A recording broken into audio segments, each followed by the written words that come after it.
जय हो अहोई अष्टमी की। प्राचीन काल में एक साहूकार था जिसके 7 बेटे और 7 बहू थे। इस साहूकार की एक बेटी भी थी जो दीपावली में ससुराल से मायके आई थी। दीपावली पर घर को लीपने के लिए सातों बहुएं मिट्टी लाने जंगल में गई तो ननद भी उनके साथ चली गई। साहूकार की बेटी जहाँ मिट्टी काट रही थी उस स्थान पर शाही अपने 7 बेटों के साथ रहती थी।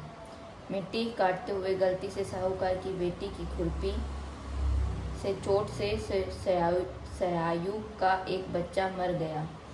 इस पर क्रोधित होकर सहायु बोली, मैं तुम्हें कोख बांध दूंगी। सहायु के वचन सुनकर साहूकार की बेटी अपनी 7 भाभियों से एक एक कर विनती करती है कि वह उसके बदले अपनी कोख बंधवा ले। सबसे छोटी भाभी ननद के बदले अपनी कोख बंधवाने के लिए तैयार हो जाती है। इसके बाद छोटी भाभी के जो भी बच्चे होते हैं वे 7 दिन बाद मर जाते हैं। 7 पुत्रों की इस प्रकार मृत्यु होने के बाद उसने पंडित को बुलवाकर इसका कारण पूछा। पंडित ने सुरायु गाय की सेवा करने की सलाह दी। सुरही सेवा से प्रसन्न होती है और उसे सुहायु के पास ले जाती है। रास्ते में थक जाने पर दोनों आराम करने लगते हैं। अचानक साहूकार की छोटी बहू की नज़र एक ओर जाती है।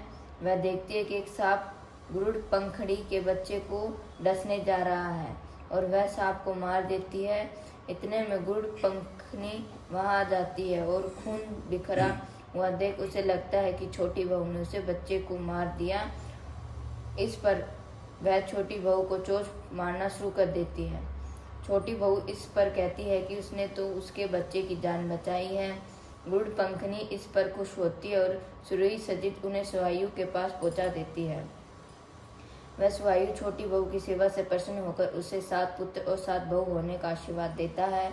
सुहायु के आशीर्वाद से छोटी बहू का घर पुत्र और पुत्र वधुओं से हरा भरा हो जाता है।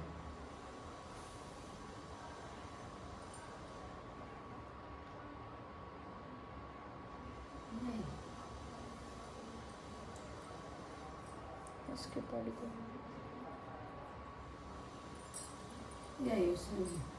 ये मेरी हुई माता, मेरे बच्चे की लंबी उम्र करो, कामयाबी दो। ये मेरी हुई माई रानी, आज आपके नाम का व्रत करा है। मेरे बच्चे की लंबी उम्र करो और कामयाबी दो।